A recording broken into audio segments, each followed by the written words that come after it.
Hello all. நீங்கள் என்றைக்காவது யோசித்து பார்த்துருக்கீங்களா? பப்ளிக் பண்ணக்கூடிய ப்ரொட்டஸ்ட் மட்டும் ஏன் எப்போதுமே ஏதாவது ஒரு ப்ராப்ளத்தில் முடியுது, ஒரு இஷ்யூ ஆகுது? அதுவே ஒரு பொலிட்டிக்கல் பார்ட்டிஸ்லாம் பண்ணக்கூடிய ப்ரொட்டஸ்ட் பெருசாக எந்த ஒரு பிரச்சனையும் ஆகுறதில்ல அப்படின்னு சொல்லிட்டு இன்றைக்கி சொசைட்டியில் எந்த ஒரு ப்ரொட்டஸ்ட் நடந்தாலுமே நம்ம அதில் 2 குரூப்பாக பிரிஞ்சு இன்ட்ராக்ட் பண்ணுவோம். ஒன்று நம்ம இந்த ப்ரொட்டஸ்ட் எல்லாமே நம்மளோட ஃபண்டமெண்டல் ரைட்ஸு, ஸோ இப்படி தான் நம்மளால் ஒரு விஷயத்தை அச்சீவ் பண்ண முடியும். அந்த போராட்டத்தின் மூலிமா தான் ஒரு கவர்மெண்ட்டை நம்ம சொல்கிற விஷயத்தை கேட்க வைக்க முடியும்.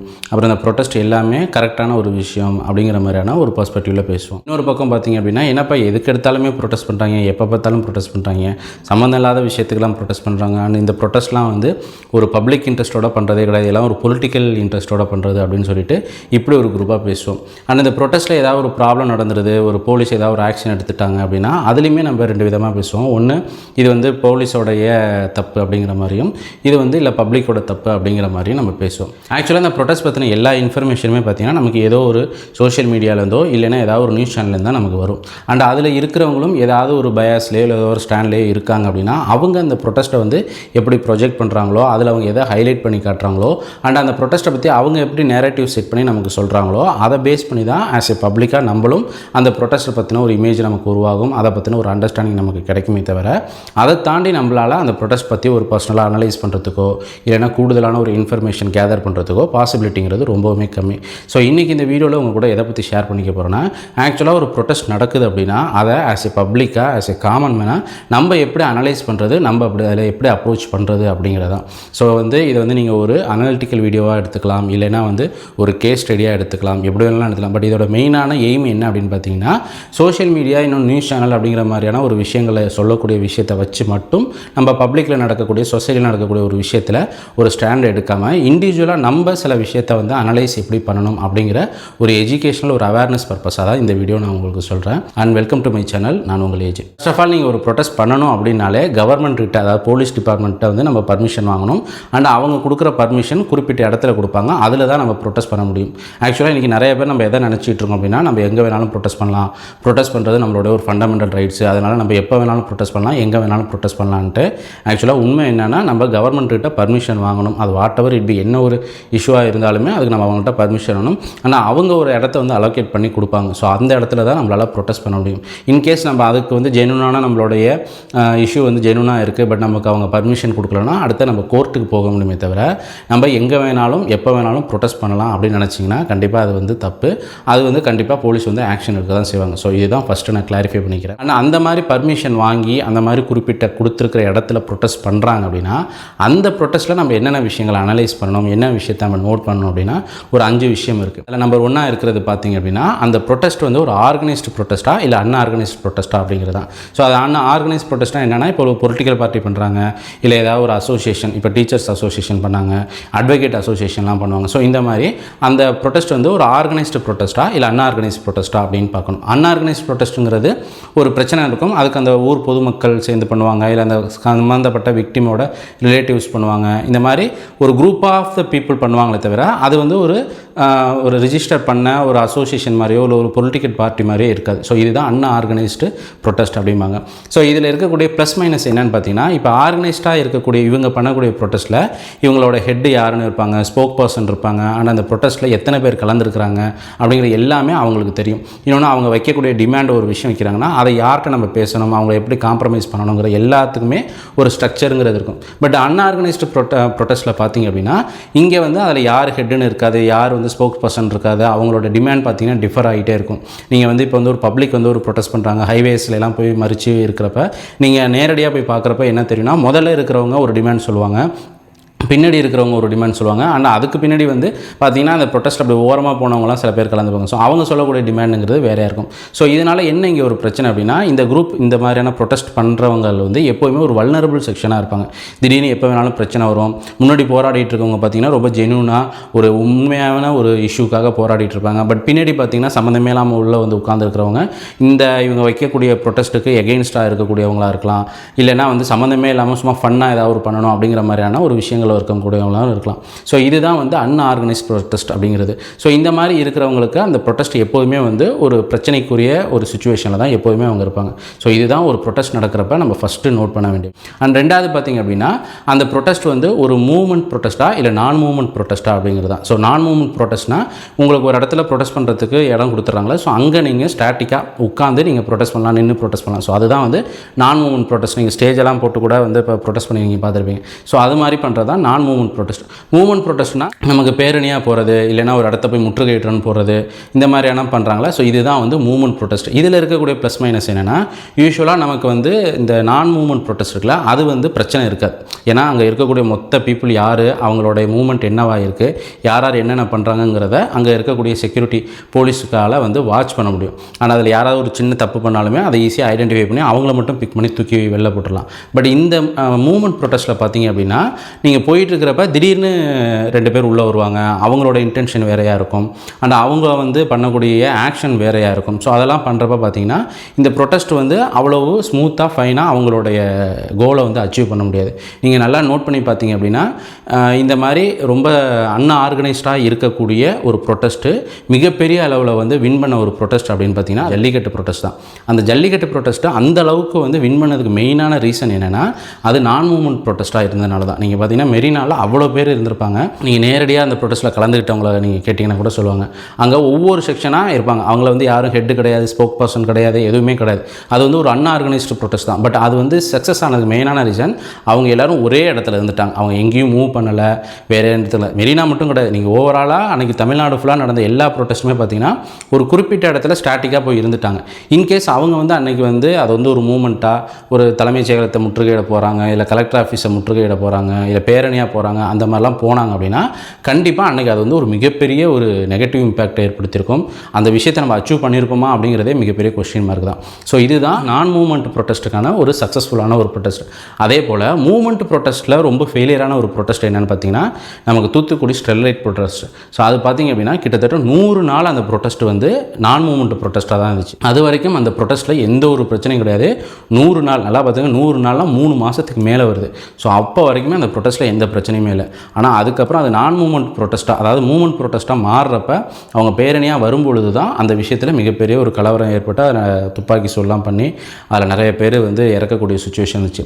இதில் வந்து நம்ம யாரை ப்ளேம் பண்ணுறது அப்படிங்கிறதே தெரியாது. இந்த மூவ்மெண்ட் ப்ரொட்டஸ்ட்டில் பப்ளிக்கை நம்ம சொல்கிறதா, இல்லை போலீஸ் சைடில் சொல்கிறதா, பப்ளிக்லேயே வந்து பப்ளிக் மாறி இருக்கக்கூடிய பொலிட்டிக்கல் சைடு ஓரியன்டாக இருக்கிறவங்க சொல்கிறதா, இந்த மாதிரி எந்த இதுவுமே நம்மளால் சொல்ல முடியாது. ஸோ இதுதான் வந்து இந்த மூவ்மெண்ட் ப்ரொட்டஸ்ட்டுக்கும் நான் மூவ்மெண்ட் ப்ரொட்டஸ்ட்டுக்கும் இருக்கக்கூடிய விஷயம். அது மட்டும் இல்லாமல் இந்த மூவ்மெண்ட் ப்ரொட்டஸ்ட்டில் இந்த மாதிரியான ஒரு இடத்த வந்து நீங்கள் முற்றுகையிட போகிறீங்க அப்படின்னீங்கன்னா அது நீங்கள் வந்து ஆர்கனைஸ்டாக இருந்தாலும் சரி, அன்ஆர்கனைஸ்டாக இருந்தாலும் சரி, நீங்கள் பர்மிஷன் வாங்கியிருந்தாலும் சரி, உங்களை கண்டிப்பாக அரெஸ்ட் பண்ணி போட்டுருவாங்க. அண்ட் அது மட்டும் இல்லாமல் அந்த மாதிரி பண்ணுறப்ப என்ன ஆகுனா, முன்னாடி அரெஸ்ட் பண்ணுறவங்க ஒரு குரூப் ஆஃப் பீப்புளை அரெஸ்ட் பண்ணுவாங்களே, அப்போ பின்னாடி இருக்கிறவங்க ஃப்ரீயாக இருப்பாங்க.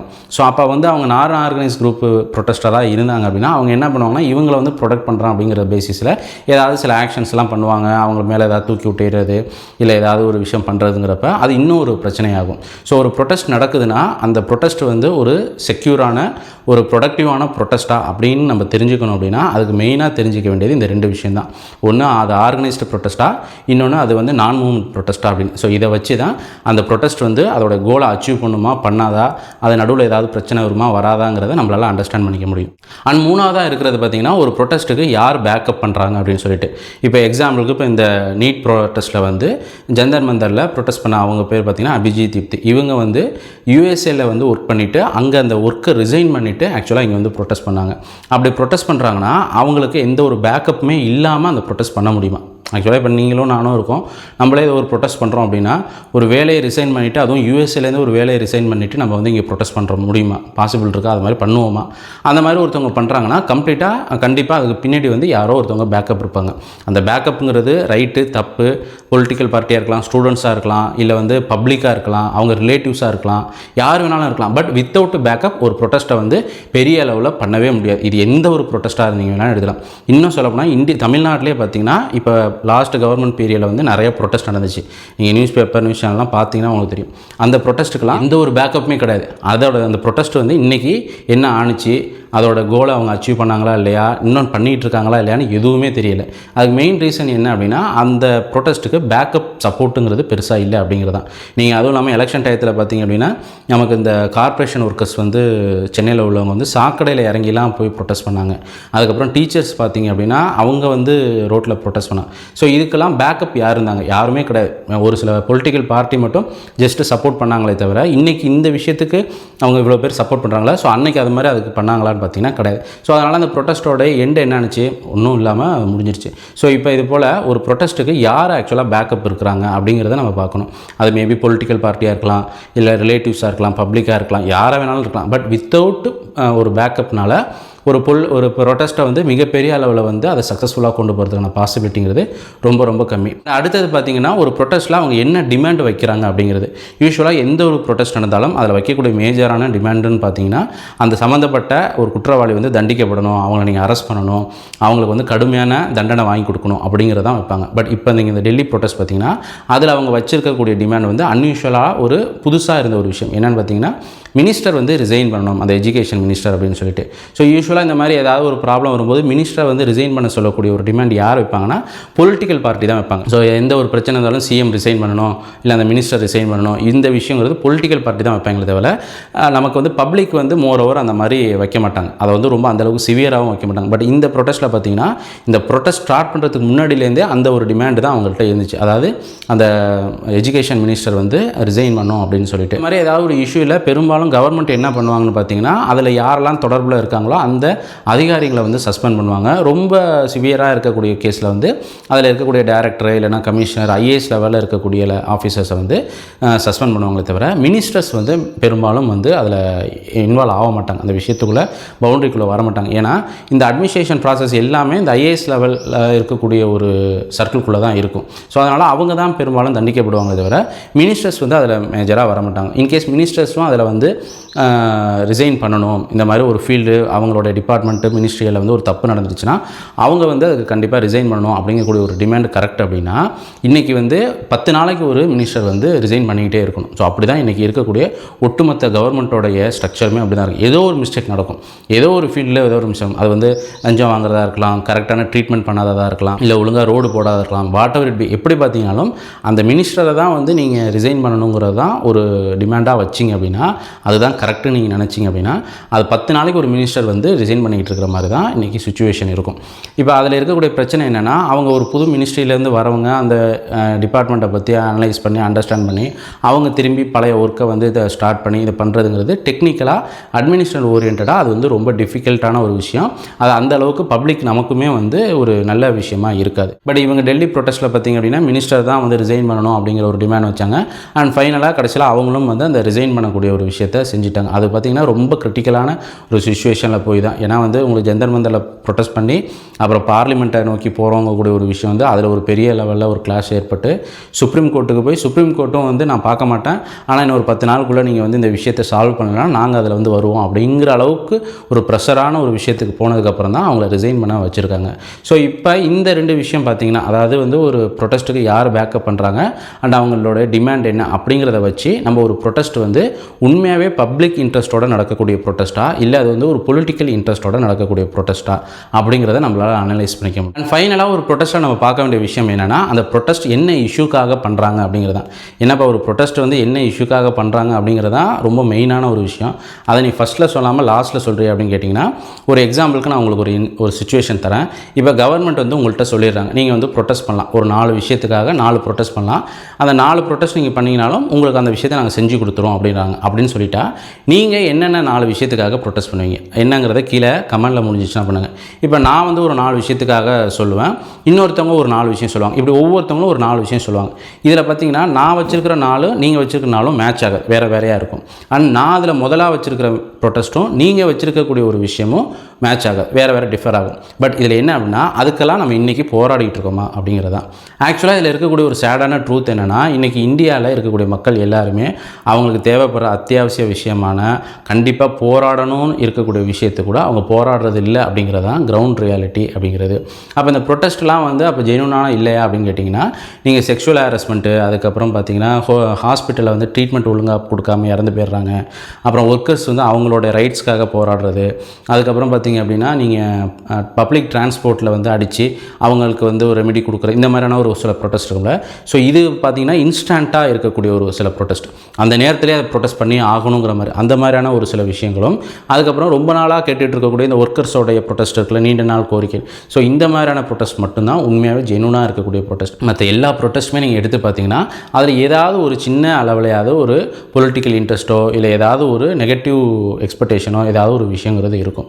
ஸோ இந்த 5 விஷயம்தான் ஒரு ப்ரொட்டஸ்ட் நடக்கிறப்ப நம்ம அனலைஸ் பண்ண வேண்டிய விஷயம். ஃபஸ்ட்டு 2 விஷயத்தை வச்சு ஒரு ப்ரொட்டஸ்ட் வந்து எந்த அளவுக்கு செக்யூராக இருக்கக்கூடிய ஒரு ப்ரொட்டஸ்ட்டு, அதோடைய கோல் அது வந்து எவ்வளோ தூரத்தில் அச்சீவ் பண்ணும் அப்படிங்கக்கூடிய விஷயத்தை நம்ம தெரிஞ்சுக்கலாம். அண்ட் அடுத்த 2 விஷயத்தை வச்சு உண்மையாகவே அந்த ப்ரொட்டஸ்ட் வந்து ஒரு பப்ளிக் இன்ட்ரெஸ்ட்டோட தான் பண்ணுறாங்களா இல்லை ஒரு பொலிட்டிக்கல் இன்ட்ரெஸ்ட்டோட தான் பண்ணுறாங்களா அப்படிங்கிறதும் தெரிஞ்சுக்கலாம். அண்ட் லாஸ்ட்டாக சொன்ன இந்த விஷயத்தை வச்சு ஒரு ப்ரொட்டஸ்ட் அப்படிங்கிறது வந்து உண்மையாகவே வந்து இது வந்து தேவையான ப்ரொட்டஸ்ட்டா இல்லை இது தேவையில்லாத ப்ரொட்டஸ்ட்டா அப்படிங்கிறத நம்மளால் ஈஸியாக ஐடென்டிஃபை பண்ணிக்க முடியும். ஸோ நெக்ஸ்ட் டைம் நீங்கள் ஏதாவது ஒரு ப்ரொட்டஸ்ட் பற்றின ஒரு இன்ஃபர்மேஷன் நீங்கள் பார்க்குறீங்க அப்படின்னா நீங்கள் சோஷியல் மீடியா நியூஸ் சேனலில் பார்க்குற இன்ஃபர்மேஷனை தாண்டி இந்த 5 விஷயத்தையும் நீங்கள் வந்து அனலைஸ் பண்ணி பார்த்தீங்கன்னா உண்மையாகவே அந்த ப்ரொட்டஸ்ட்டை பற்றின ஒரு அண்டர்ஸ்டாண்டிங், ஒரு எப்படி சொல்கிறது, உங்களை பற்றின ஒரு பர்செப்ஷன், அதை பற்றின ஒரு கிளாரிட்டி அப்படிங்கிறது உங்களுக்கு கிடைக்கும். ஸோ அவ்வளோதான். அண்ட் இந்த டாப்பிக்கை பற்றி உங்களோட ஒப்பீனியன் என்னன்னு சொல்லிட்டு கீழே கமெண்ட் பண்ணுங்கள். அண்ட் ஒரு ப்ரொட்டஸ்ட்டில் இன்னும் என்ன சில விஷயங்களை பற்றி தெரிஞ்சுக்கலாம், என்ன விஷயத்தை பற்றி நம்ம வந்து நோட் பண்ணணும் அப்படிங்கிற மாதிரியான விஷயம் உங்களுக்கு எதுவும் தெரிஞ்சிச்சுன்னா அதையும் கீழே கமெண்ட் பண்ணுங்கள். அண்ட் வேறு ஒரு வீடியோவில் வேறு ஒரு டாப்பிக்கில் உங்களை சீக்கிரம் வந்து பார்க்குறேன். அது வரைக்கும் ஸ்டே டியூன். பாய்.